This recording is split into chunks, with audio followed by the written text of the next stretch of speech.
This weigh in motion scale at Wildwood was built in 1992. The scales that were before here were manned by troopers. There was just one scale house. It was on the southbound side. And they were, from what I understand, they were not open 24 hours like we are now. I mean, we opened 24 hours a day, 7 days a week since 1992.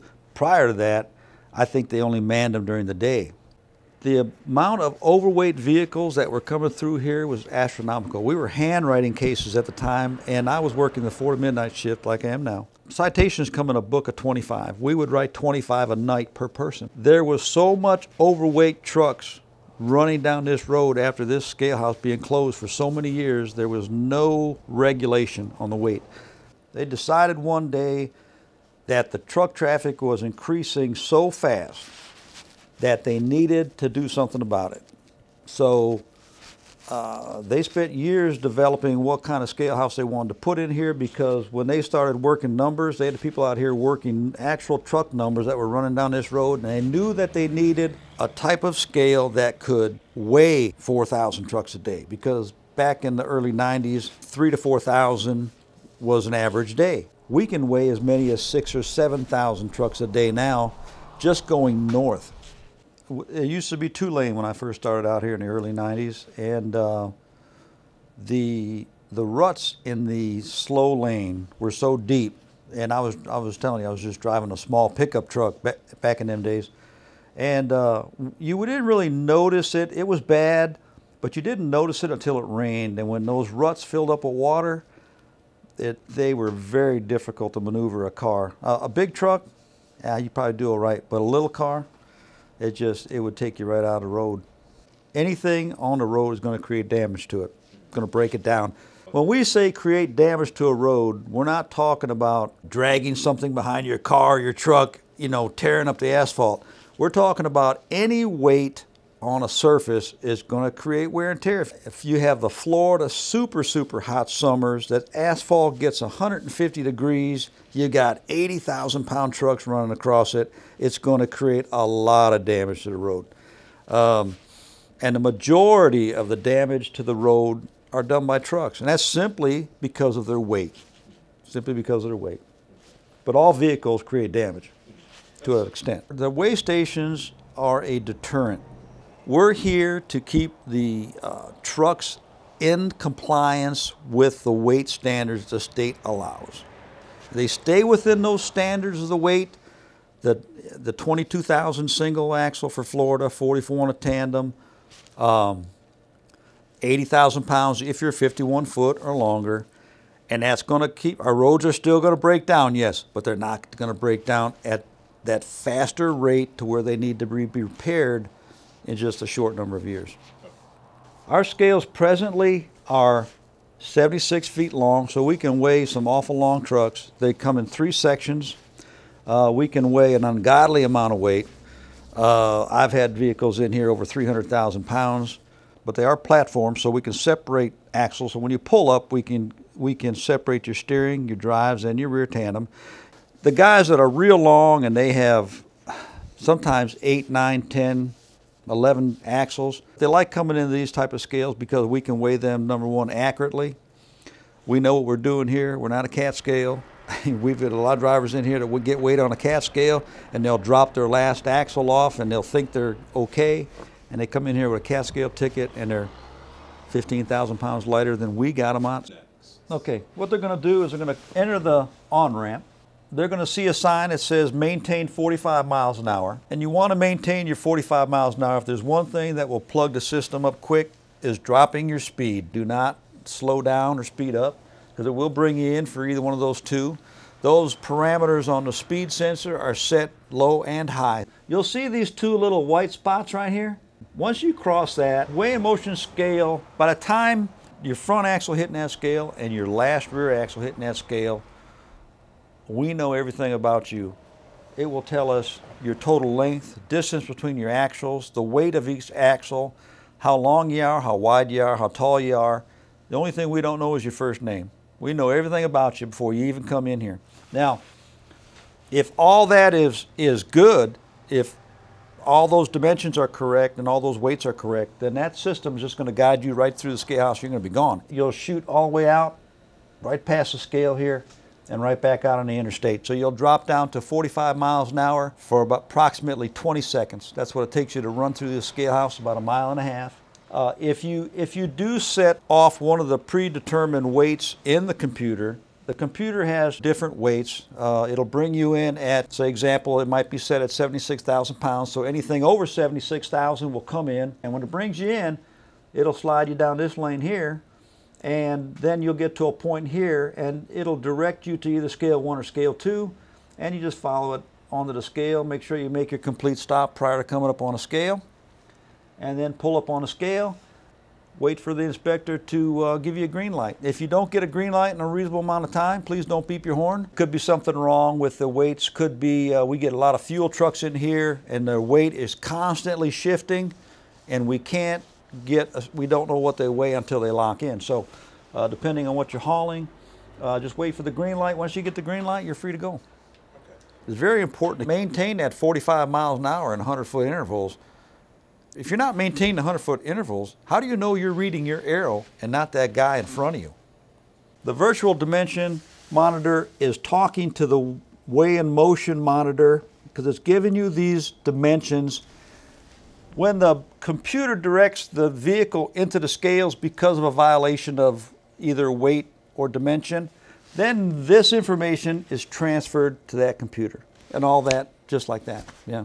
It actually measures your length, height, and width using lasers. Every vehicle that comes in is on there. If we click on the picture of the vehicle, for instance, there's one in the center far left that's a car hauler, we can determine exactly where that vehicle's over height. So when we go out there with our manual over height stick, we know exactly where we have to go. We don't have to just sit there and try to eyeball which car is the highest one. The arrows are telling you where the high points are at, or the wide points, or where it's too long. I had a case in the middle of the night, 10 o'clock last week. The guy was hauling palm trees. Now looking out this window, and it's very dark out, you can't see a lot, so I depend on my monitors to see, and I saw my monitor told me that he was 9.5 foot wide. I couldn't see that from in here. When I went out and I looked at one side down his truck, he had a root ball sticking out that far. He was not legal to be on the road after dark. So here it is 10 o'clock at night, you know. So that's the reason that we shut him down. You know, of course, we have to issue a citation for it. And then that's going to a whole new different realm. It's all about safety, you know. It's all about if you are over dimension, you've got to have the required safety stuff on the vehicle, you know, to tell everybody out there, because we're protecting the motoring public. As funny as it may sound and kind of corny, that's what we're doing, you know. The DOT reader is a system that will scan each and every DOT number. In a matter of seconds, it will look to see if that DOT number appears on what we call a hot list. A hot list is a list of DOT numbers that have unpaid penalties owed to the state of Florida for over 30 days. The procedure is to pull the vehicle in the parking lot. That's our policy. It's not statute, it's policy that we tell the driver that you know, he has outstanding penalties. We'll give him paper over here that actually lists the DOT numbers, the citation numbers, the dollar amounts, the dates were issued, and we'll give that to the driver and tell them, call the company, and they can pay those fines. When they pay those fines, we'll confirm that they're paid, and then we'll release the vehicle. Okay, so if we want to talk about pre-pass, it's a system where you pay a monthly fee to bypass the scale. Now, the whole intent of that system is to alleviate some of the heavy traffic that we have. I said we can weigh up to 7,000 trucks a day. When we have one of those days, this scale house gets plugged up, and it gets plugged up quick. You have a little transponder in your window, and it shows a green light or a red light. So you run under that little reader a mile down before it's just before the open sign. Gives you a green light. It tells you you're okay. You can go right down the interstate. Don't come in. If it gives you a red light, you have to come in. So there's a lot of trucks that buy it, and the system is good if it's used correctly. If you're a mothball hauler, a cotton ball hauler, you don't haul any weight.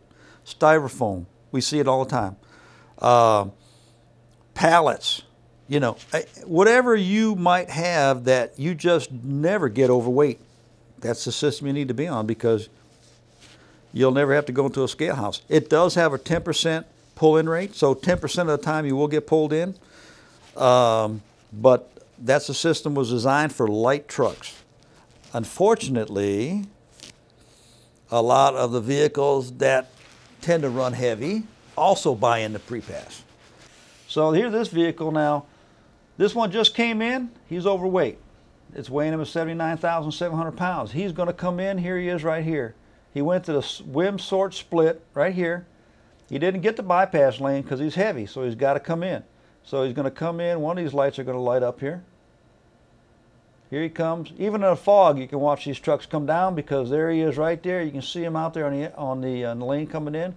And the computer directed him to scale number 2. So he's going to come up right here, and he's going to pull up right here and come up on the scale. This screen tells us a lot of stuff here. This number right here, 2850, that's the 2,850th truck that came in today. And here's the time. It's a Class 9 vehicle. Speed was 34 miles an hour. His gross weight 79,700 pounds. We have a US DOT number reader down there, and evidently it didn't read his DOT numbers. His length's 59.6, width is 8.1, height 11 foot, and he came in because he was gross overweight. Now, remember I told you about there's certain parameters in the computer where these vehicles will come in at a certain weight. I'm going to say 76,000 pounds. So anything over 76,000 pounds, if he hits that number, he's going to come in. So this vehicle had to come in because the whim weighed him at 79,700 pounds. His actual weight is 79,760 pounds. Now that's pretty doggone close. Here's his steer axle weight. He can do 22 on a steer, 44 on a tandem, and he's 33,960 and 33,900. So his weights are perfect. Axles, gross weight's under 80,000. He's 51.7 feet long, so he can haul that weight. His bridge weights are good. First 3 axles, 17 feet, 45,000. He's good to go. And 39-foot inner bridge, 67,000. I know that 39-foot inner bridge, he can do 68,000. So this guy knows what he's doing. He's got it all right where he needs to be. And all I'm going to do here is push that little exit button, give him a green light.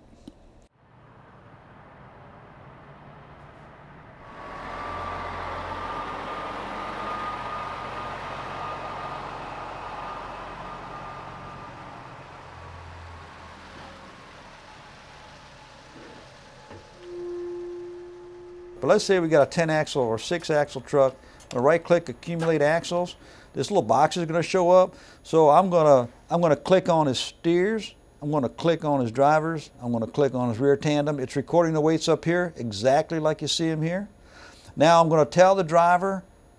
To please pull up and put your 3rd, 4th, and 5th sets of axles on scales 1, 2, and 3. Normally I've got a partner in here.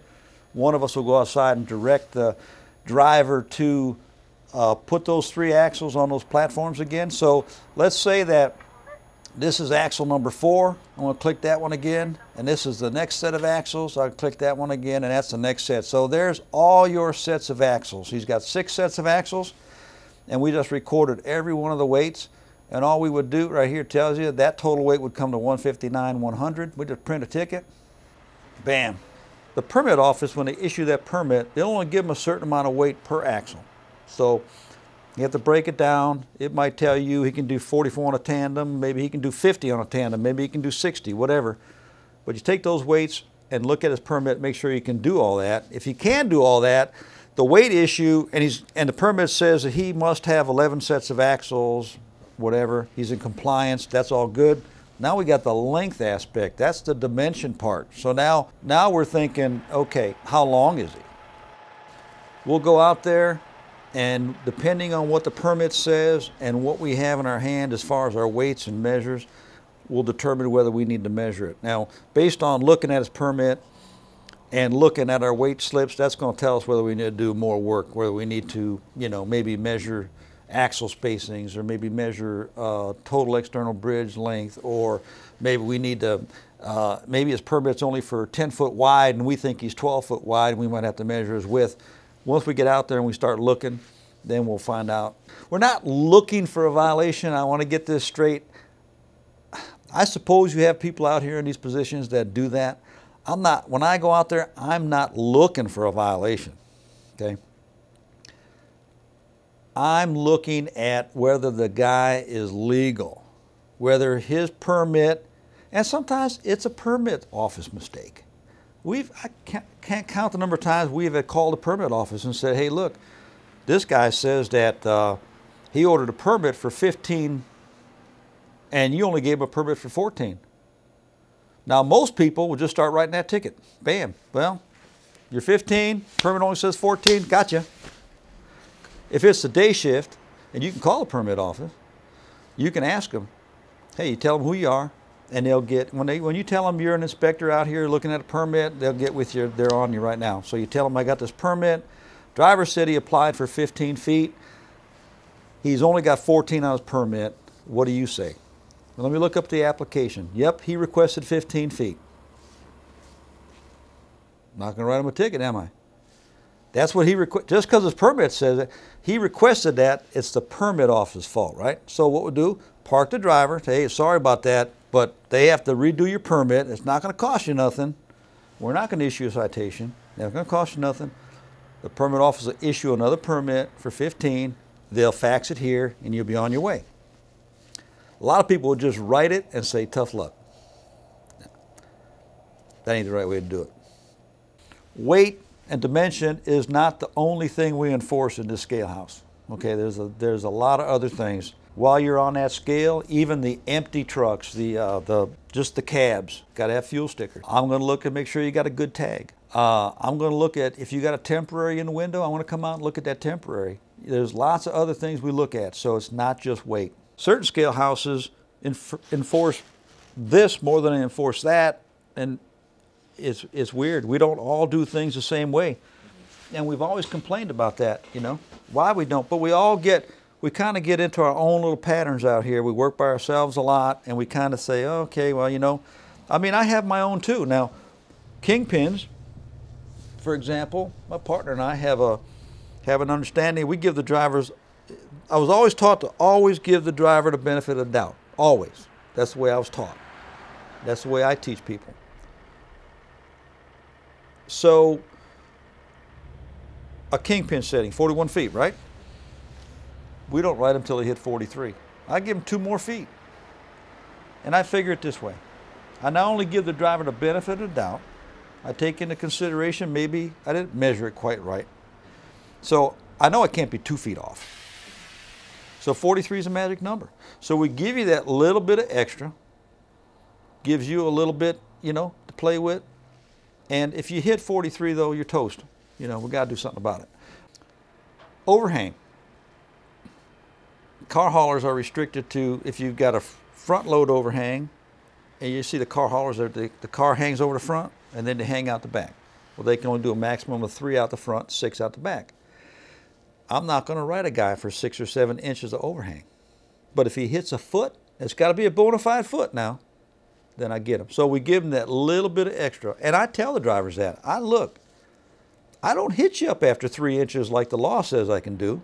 I give you that little bit of extra. So don't be mad at me when you come in here a whole foot over, you know, and I decide I'm going to do something. So, but that's the way I was taught.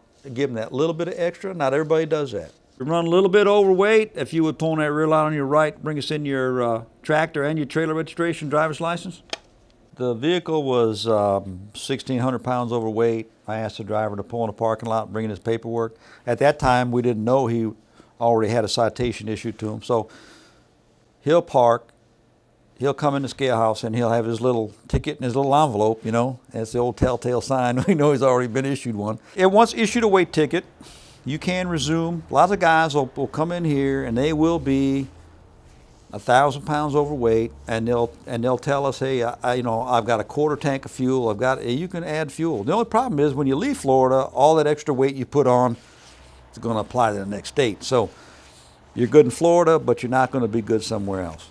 Every state has their own government, has their own legislature, and they want to make their own laws. The drivers will come in here and they'll say, why is Georgia this and Florida's that? Why is Utah this and Georgia? because that's our government. That's your system. They make their laws based on how they want to run it in their state. So that's the way everything goes. With pre-pass and drive-wise and all the programs that we've got, that vehicles, you know, they can, there's all kinds of ways to slip by us. It's hard to notice. You've got so many trucks, so much truck traffic, so much car traffic. It's hard to notice whether somebody's out there that's supposed to be or not. I want to tell you this. 98% of the drivers are just honest guys making a living like you and I are doing, and they're coming in. They follow the law, you know, just like you and I do. You know, we drive the speed limits. We go in the weigh stations. We follow the speed limit signs. We try to do everything right. You know, we go on green and we stop on red, and you know, we do everything right. And 98% of them are doing that. So, you know, God bless the guys that are running. Let them go. They will get caught one day, and you know something. And we've had it happen here before. Maybe not the same instance of running the coops, but a violation where the driver will blatantly say, I do this every week and I've been doing it for 10 years and you only got me once. Yeah, but we got you. Yep. If there's a trooper on duty here and we see a truck out on the interstate and he is supposed to be in here, that trooper will run him down. If he decides that the vehicle ran by the scale on purpose, it's going to cost him $1,000. That's in statute.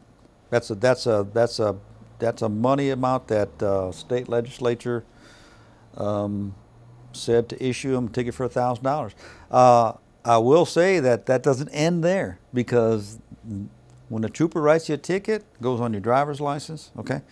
There's points.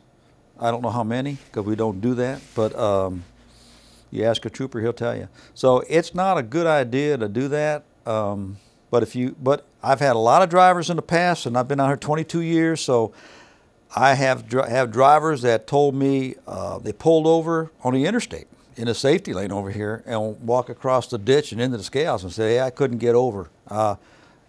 I was on a cell phone, or I was doing this, or I was doing that, and I got busy, and I saw the sign, and I tried to move over, and then a four-wheeler wouldn't let me in. So I kind of look at that like this. If you went through all the trouble to stop right here and come in, you know, I always ask them to bring in their bills. If I see them coming, bring me your bills. If he's weighing 80,000 pounds, I'm going to take his paperwork, and I'm going to tell him to go down the next exit, get off, turn left again, go south, go down to that exit, turn around, left, come right up and come here and pick your paperwork up. I had a guy in here one night out of Alabama, nice guy, 600 pounds overweight, driving a piece of crap, just driving a piece of crap. A little cab over, beat up, pulled in, nice guy. I said, hey man, I said, you're just a little bit overweight tonight, you know, 600 pounds. He goes, oh, okay. He's a real mild-mannered guy, you know. And he says, well, how much is that going to cost me? I said, that's $30, you know. He said, okay, all right. And that's why we were taking money back then, you know, cash money. He said, got to looking at his registration, it expired. Well, that changes the whole ball. When you got an expired registration, that's bad, bad, bad. A $30 fine turned into a $2,000 fine. When I told him that, I thought the guy was going to start crying. I thought, oh man, you know, hate to do these. I hate to do these. Then he says to me, would you mind if I go in the truck and get my wife? And I said, why? You know? He said, well, I thought he was telling me a story. I was rolling up my pants leg because the crap was getting deep. He told me, he says, I got her with me. He said, I don't want to travel with her, but she just had brain surgery. And I'm thinking, boy, this guy's good. This guy's good, man. He's got John Wayne in him, you know, because he's giving me the bill. And I said, okay. I said, brain surgery? He says, yeah. And he says, I can't leave her for very long because she has seizures. I said, okay. You can bring her in here if you want. So he did, brought her in. Nice lady, real quiet, mild-mannered, sat down in a chair. And I started telling him what it was going to cost him. Of course, he got upset. She got upset. She got so upset, he said, I got to be careful because she has seizures. She can't get excited. You know what I'm thinking? I'm still thinking this guy's telling me a story. He told me, he said, we're living in this truck. Had to sell my house to pay for the surgery. We're living out of that truck. And he says, I'm just trying to make a living. And I'm thinking, geez. So she starts crying.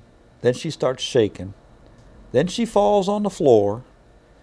And then he tells me, help me hold her down. She's having a seizure. So I got her legs. He's got her head, because it's a concrete floor like this. She's jumping around like a fish out of water. And we're holding her down. And I'm the only one working that day. Trucks are going by, you know.